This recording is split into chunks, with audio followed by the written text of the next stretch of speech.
여러분, 주일 이후 3일간 어떻게 잘 지내셨습니까? 주님의 은혜 가운데 잘 지내셨어요? 이 시간 사모하는 마음으로 하나님 앞에 나아갈 때 하나님께서 그 영혼을 불쌍히 여겨주시고 하나님의 은혜로 채워주시는 그런 시간 되어줄 줄 믿습니다.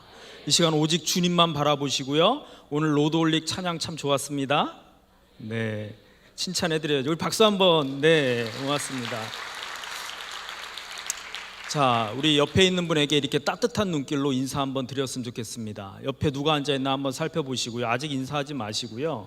네, 잘 확인하셨어요? 예, 우리 이렇게 인사 한번 해볼까요? 나이보다 젊어 보이십니다. 네, 네, 엄청들 좋아하십니다. 여러분, 제가 몇 살로 보이십니까? 제가 몇 살? 47? 정답을 말해버렸네요. 예? 예, 제가 71년생인데요 46세입니다. 예, 46세. 여러분, 뭘 왬입니까 또? 예, 젊어 보이나요? 늙어 보이나요? 할렐루야. 네.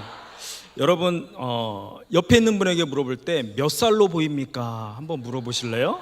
예? 주변 분들이 나를 볼 때 여러분 몇 살로 보이시는 것 같습니까? 예. 몇 살로 이렇게 말씀하시던가요? 원하는 답을 얻었습니까? 예. 많은 사람들은 보면 이렇게 실제 나이를 밝히기보다 자신의 보여지는 그 나이, 그것에 대해 이렇게 좋아하는 것을 보게 되어집니다. 예전에 제가 카페 한번 갔다가 그 사장님 몇 살이냐고 물어봐가지고 사실대로 말했다가 혼났습니다. 예? 여성분들은 한 10살 내려서 이렇게 말씀하는 게 정답인 것 같더라고요. 네. 자, 사람들은요 이렇게 자신의 나이에 대해서 많은 관심을 가지면서 그것뿐 아니라 더 실제로 이렇게 젊어 보이려고 열심히 운동하는 것을 또 보게 되어집니다. 지속적으로 운동을 하루도 빼먹지 않고 운동을 하여서 자신의 몸매를 더 탄력 있게 만들고 또 이렇게 매력 있게 만들려고 하는 노력들을 보게 되어집니다. 심지어 여기서 조금 더 적극적으로 하는 사람은 돈을 투자해서 얼굴에 이렇게 손을 대는 것을 보게 되어집니다. 예, 미용을 위해서 주름을 이렇게 피는 거죠. 그렇죠? 어떤 사람은 이렇게 성형을 하는 것까지 보게 되어집니다. 어느 날 제가 여러분 앞에 보톡스를 진하게 맞고 부리부리한 눈으로 서 있다면 여러분 어떻겠습니까? 예? 좀 당황하지 않겠습니까? 제가 얼마 전에 신방을 갔다 그런 경험을 당했습니다. 예. 그분이 계속 저를 째려보는 거예요. 봤더니 보톡스를 맞으셨더라고요. 적응하는 데 한 30분 걸렸습니다. 예? 마음이 좀 진정되고 나서 이제 좀 얘기가 시작되더라고요. 자, 여러분, 자신의 외모를 가꾼다는 것은 죄악이 아닙니다. 아멘이십니까?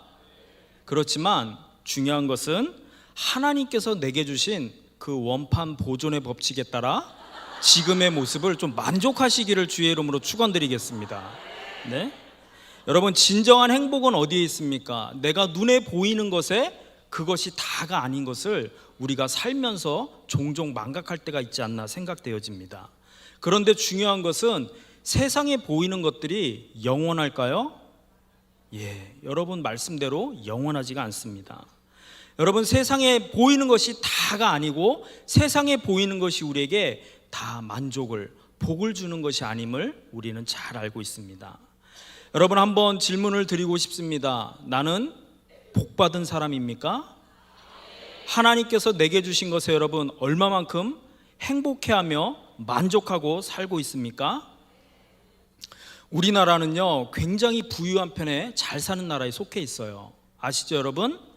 제가 들었는데 어제, 오늘, 또 내일 이런 새끼에 대한 염려를 우린 최소한 하지 않고 살아갈 것 같아요. 그런데 전 세계에 보면 이런 새끼에 대한 염려를 하지 않고 살아가는 그 퍼센트가 15%라고 합니다. 우리가 새끼를 먹는다고 해서 다른 나라 사람들 다 먹겠지, 그게 아니고요 100명 중에 15명에 속한 것이 바로 하루에 새끼를 찾아 먹는 상위권의 나라 속한 그 민족이 바로 우리 민족이라고 합니다. 그리고 전 세계 인구의 절반 50%가 하루에 한 끼만 먹는데요. 그리고 전 세계 인구의 20% 정도가 그 하루에 한 끼도 먹지 못하고 굶은 채 살아가는 그런 사람이 있다고 합니다.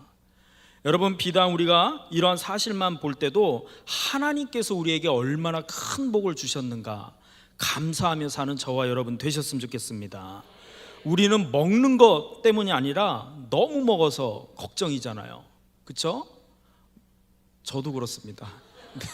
예, 와이사스가 안 잠길 때가 있더라고요. 예.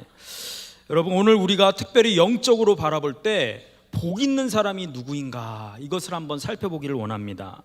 여러분, 복 있는 사람은 어떤 사람이라고 여러분 생각되어지십니까?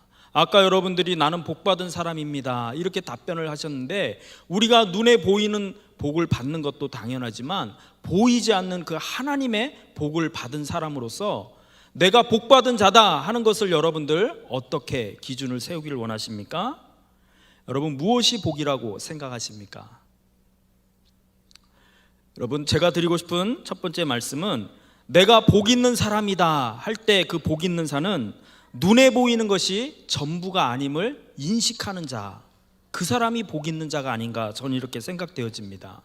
요 며칠 전에 어떤 권사님이 저에게 정말 진지하게 묻더라고요. 자기는 권사님이신데요, 신앙생활 하시면서 이렇게 잘 믿다가도 어떨 때 보면 내가 하나님이 살아계시는지 안 살아계시는지를 모르겠다고 정말 진지하게 저한테 묻더라고요.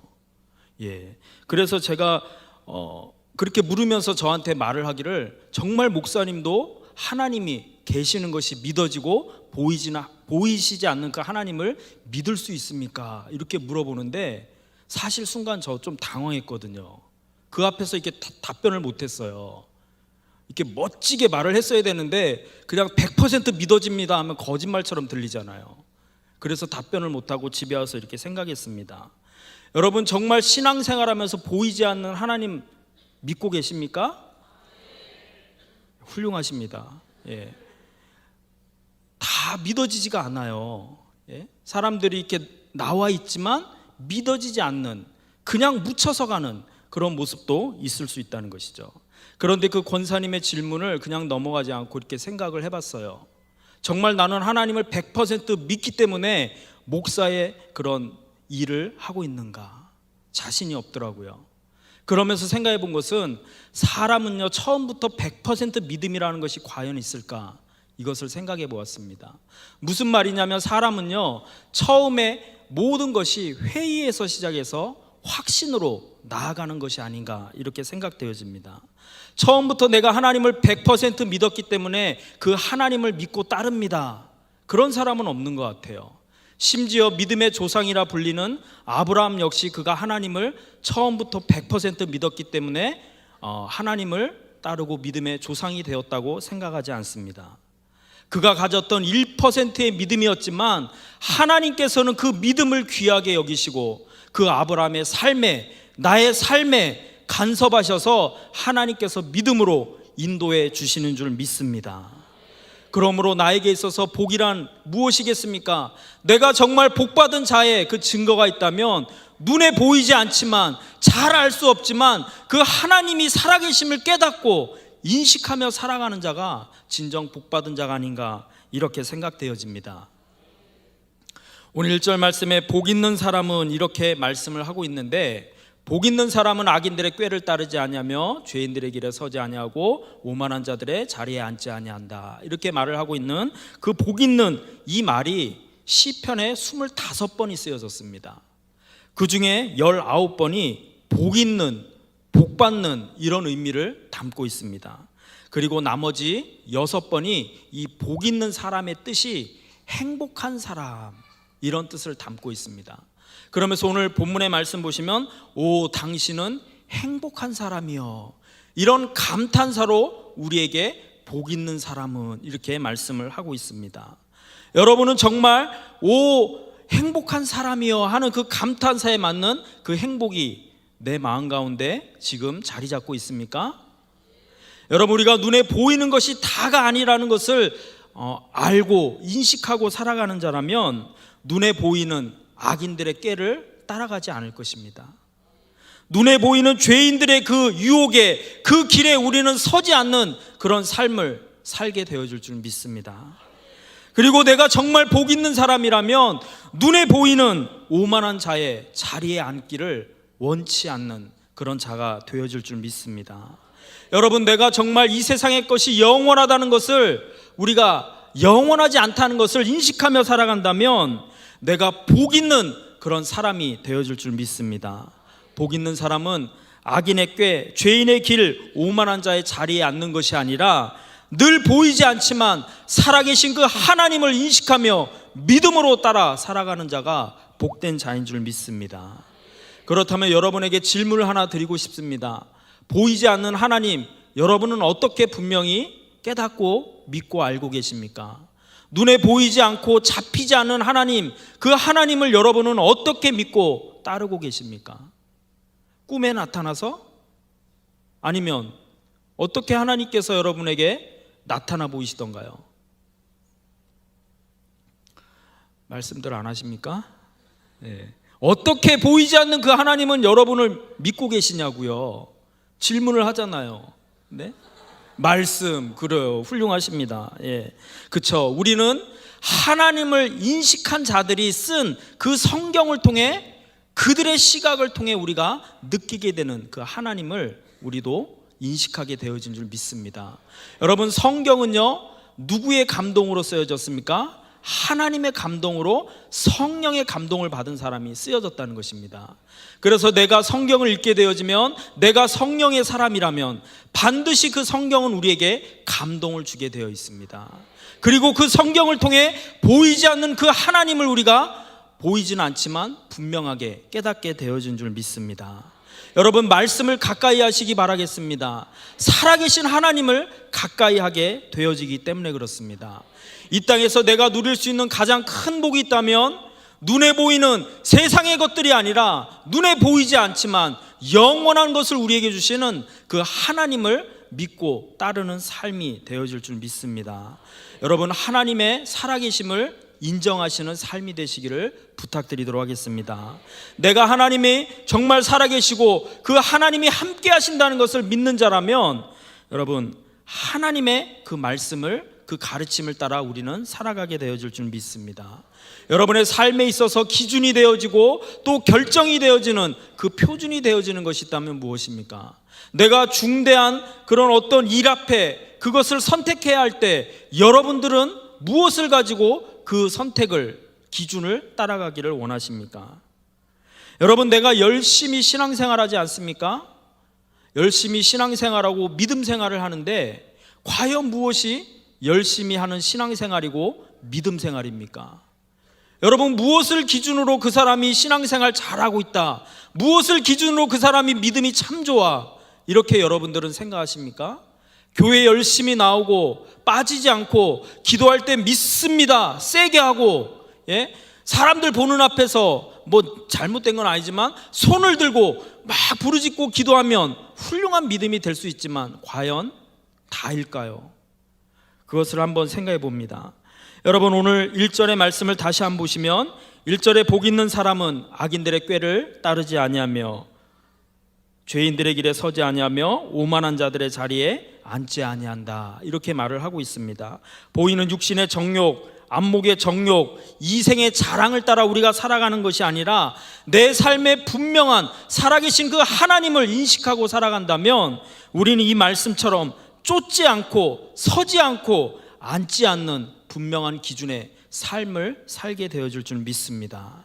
점점 우리가 살아가는 이 시대는 악해져 가고 있어요. 이 세대의 많은 사람들은요, 점점 약해져 가고 있습니다. 믿는 것 같지만 조금만 진리의 그 가치에 흔들리면 쉽게 떠나버리는 이 시대를 살아가고 있어요. 얼마 전에 진리수호 대성회 이렇게 했는데요, 마지막 때가 되어지면 정말 싸움이 되어지는 게 가치 싸움이 아닌가. 제가 한 편에 서고 다른 편에 이렇게 섰는데 평행선을 달리더라고요. 서로가 진리를 주장하는데 말로는 설득이 안 되겠더라고요. 예?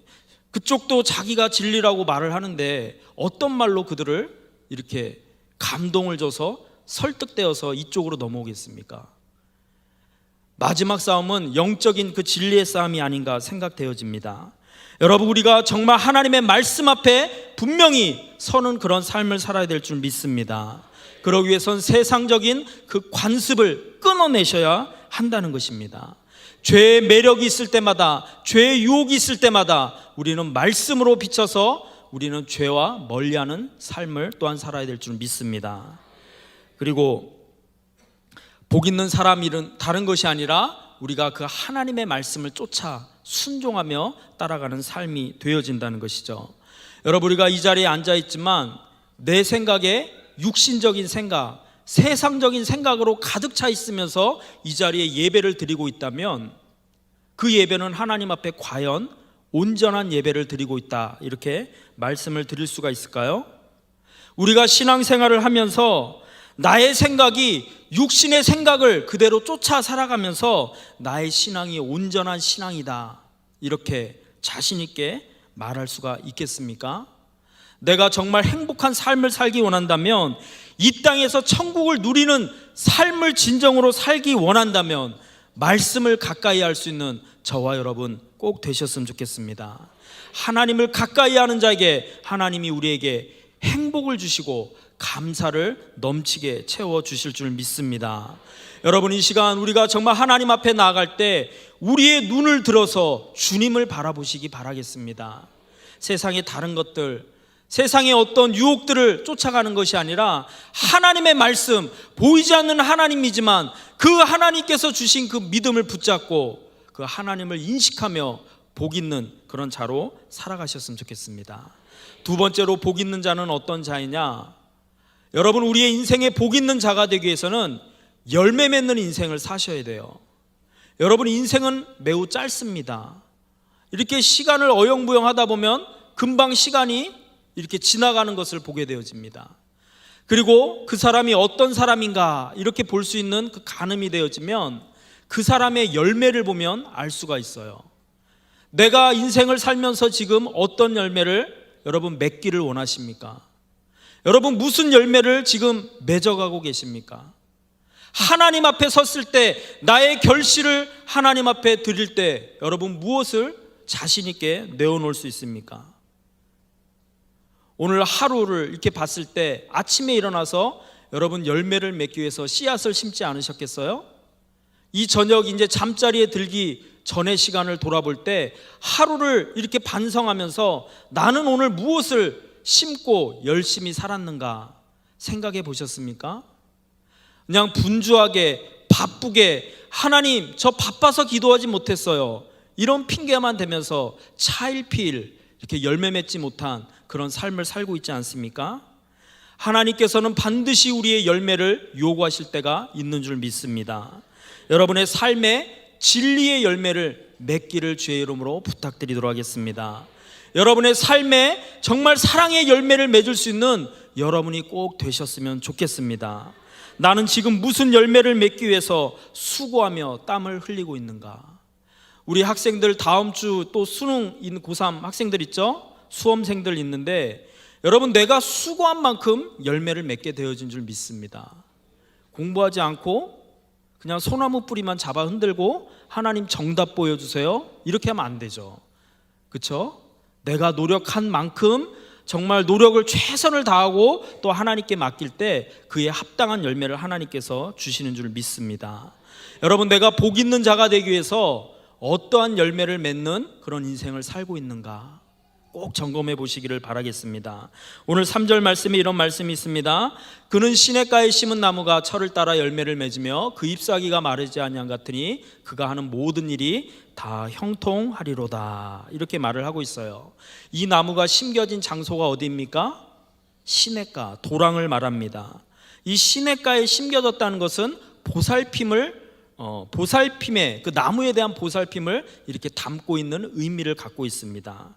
그리고 이 나무는 어떻게 됐어요? 심겼다, 이렇게 말을 하고 있습니다. 옮겨 심겼다는 의미를 담고 있어요. 이 나무를 어디엔가 이렇게 뽑아서 옮겨 심었다는 것은 심심해서 그랬을까요? 할 일 없어서 심었습니까? 그것이 아니라 단순히 심어진 것이 아니라 어떤 목적을 갖고 심겨져 있다는 것입니다. 여러분, 우리의 삶이 엄마 아빠의 실수로 이 땅에 태어났을까요? 대답을 안 하시면 제가 제 생각대로 판단하겠습니다. 하나님의 뜻이 있어서 하나님께서 이 땅에 여러분을 심으신 줄 믿습니다. 여러분, 그렇기 때문에 여러분들은 시냇가 그 하나님의 도랑에 옮겨 심겨진 나무와 같다는 것입니다. 여러분의 삶에는 반드시 맺혀야 될 그런 열매가 주렁주렁 매달려 있어야 한다는 것이죠. 여러분, 우리가 주님 안에 있을 때 잎이 시들지 않는 그런 나무가 되어질 수 있다는 것입니다. 하나님께서 우리에게 원하시는 것이 있다면 열매 맺는 인생이 되기를 원하신다는 것입니다. 내게 70년, 80년이라는 이런 세월을 나에게 주었을 때 여러분 무엇을 위해 열심히 심고 사십니까? 세상에 썩어질 것들을 위해 오늘도 열심히 사셨습니까? 아니면 영원한 열매를 바라보며 여러분 살고 계십니까? 복 있는 사람은 열매를 맺는 자인 줄 믿습니다.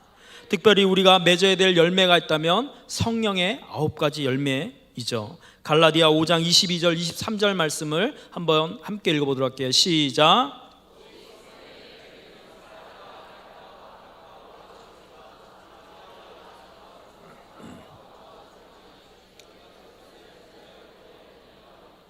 성령의 열매는 사랑과 희락과 화평과 오래 참음, 자비, 양성, 충성, 온유, 절제라고 했습니다. 여러분, 하나님 나라를 누리는 하나님의 백성이라면 하나님의 그 성품을 닮아가셔야 돼요. 여러분, 내가 예수 잘 믿는다는 것은 눈에서 뭐 이렇게 레이저 쏘고 그러는 게 아니에요. 그런 것은 없고 평범해 보이지만 정말 성령의 열매를 따라 사랑의 열매를 맺는 자가 되셔야 됩니다. 그게 성령 충만한 사람이에요. 그리고 희락이 있습니다. 기쁨이 있어요. 예수님 잘 믿으면 내 마음에 기쁨이 있는 줄 믿습니다. 그리고 화평합니다. 그 사람만 들어가면 나눠졌던 그런 공동체가 이렇게 평화로워지는 것을 보게 되어져요. 그리고 오래 참습니다. 자비가 있고 양성이 있고 충성스럽습니다. 그리고 온유합니다. 그리고 절제할 줄 안다는 것이죠. 여러분, 그리스도의 성품과 정서를 닮아가는 열매가 꼭 맺혀지는 2016년도 한 해가 되셨으면 좋겠습니다. 그리고 우리가 열매 맺는 이런 삶을 살아갈 때 그 사람의 얼굴이 예뻐지는 것을 보게 되어져요. 여러분, 인위적으로 이렇게 예뻐지려고 하면 어딘가 부자연스럽거든요. 하지만 내 영혼이 성령으로 충만해지면 그 영이 기쁨으로 말미암아 내 정신과 몸까지 강건해지는 그런 역사가 있게 되어질 줄 믿습니다. 여러분, 열매 맺는 인생 꼭 되시기를 바라겠습니다. 그러기 위해선 여호와의 율법을 즐거워하며 율법을 주야로 묵상하는 삶을 꼭 사셔야 된다는 것입니다. 여러분, 여호와의 율법을 즐거워하라, 이 말은 기뻐하라, 갈망하라, 이런 의미를 담고 있습니다. 여러분, 하나님의 말씀 속에 지속적인 그 기쁨이 감춰져 있는 줄 믿습니다. 그리고 하나님의 말씀 속에 여러분 규칙적으로 습관적으로 이렇게 사모하며 나아갈 때 하나님께서 우리의 삶에 은혜를 주신 줄 믿습니다. 여러분, 지속적으로 하나님의 말씀을 가까이 하기 위해서는 큐티 생활 잘 하셔야겠죠? 큐티책 꼭 사셔서 새벽에 이렇게 큐티하는 그런 삶을 꼭 사셨으면 좋겠습니다. 여러분, 내 삶에 열매 맺는 인생, 그것을 바라보는 자는 어떠한 고난과 유혹이 온다 할지라도 쉽사리 넘어지거나 쓰러지지 않는 것을 보게 되어집니다. 우리는 더욱더 뿌리가 견고해지고 시절을 쫓아 열매를 많이 맺게 되는 그런 인생의 길이 되어질 줄 믿습니다. 마지막으로 한 가지만 더 말씀드리고 말씀을 마치겠습니다. 여러분, 복 있는 사람은 어떤 사람이냐? 의인의 길을 걸어가는 사람이 복 있는 자입니다. 성경에 보면 우리에게 항상 두 갈래 길을 말하고 있어요. 넓은 길, 좁은 길, 의의 길, 악인의 길, 믿음의 길, 믿음을 파선하는 길, 그리고 복의 길, 저주의 길. 선택은 여러분의 몫에 있습니다. 내가 오늘 살아가면서 여러분 어떤 길을 선택하며 살아가고 있습니까? 오늘도 여러분 의의 길, 믿음의 길, 복의 길을 선택하셨습니까? 아니면 내가 쓰러지고 지쳐서 그만 실수로 악인의 길, 믿음이 파선하는 길을 여러분 택하셨습니까? 중요한 것은 이 두 길이 끝이 안 보이는 것 같지만 마지막에는 갈라진다는 것입니다. 여러분, 우리가 신앙생활 할 때 잘 믿는 것 같지만 욕심을 따라 신앙생활하는 사람은 결국에는 이탈하는 것을 보게 되어집니다. 하나님의 말씀이 어떤 사람에게는 이렇게 엉성해 보이는 것 같아도 자기를 부인하지 않고 자기 십자가 지지 않고 지나가는 사람을 다 걸러내는 그물과 같은 역할을 하는 것이 하나님의 말씀입니다. 그런 사람은 버텨내질 못한다는 것이죠. 여러분, 교회에는 쭉정이와 알곡이 있다는 말 잘 아실 겁니다. 이 중에는 종교인도 있을 수 있고 또 신앙인도 있고 어쩌면 신천지도 있을지 모릅니다. 겉으로 봐서는 잘 몰라요. 다 똑같고 열심히 하는 것 같은데 중요한 것은 끝을 보면 압니다. 끝에 가면 하나님께서 반드시 구별을 시키시기 때문에 그렇습니다. 특별히 이 땅을 살아갈 때 겨가 우리의 눈에 보면 잘 보이는 것 같지만 그 겨의 모습은 바람에 흔들리는 모습과 같다, 이렇게 말을 하고 있습니다.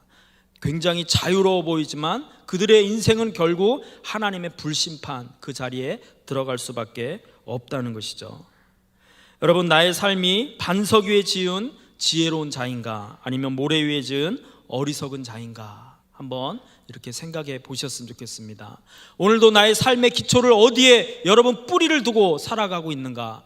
죄의 길인가 악의 길인가 의의 길인가? 여러분들 생각해 보시기를 바라겠습니다. 말씀을 정리하고자 합니다. 여러분, 오늘 말씀처럼 복 있는 자가 다 되시기를 주의 이름으로 부탁드리도록 하겠습니다. 그러기 위해서 눈에 보이는 악인의 꾀, 죄인의 길, 오만한 자의 자리를 이렇게 즐겨 가지 마시기 바라겠습니다. 하나님을 가까이 할 수 있는 그런 삶이 꼭 되시기를 주의 이름으로 부탁드립니다. 그리고 여러분의 삶이 열매 맺는 인생을 꼭 사셨으면 좋겠습니다. 그리고 내가 어떤 길을 걸어갈까 고민하셔서 의의 길로 의를 따라 여러분 걸어가시는 그런 삶이 되셨으면 좋겠습니다. 오늘 하루 주님의 이 가르침을 붙잡으시고 내일 내게 주어진 그 하루를 살아갈 때 나는 복 있는 자다, 나는 성령의 사람이다 하는 그런 가치를 붙잡고 승리할 수 있는 저와 여러분 되시기를 주의 이름으로 부탁드리겠습니다.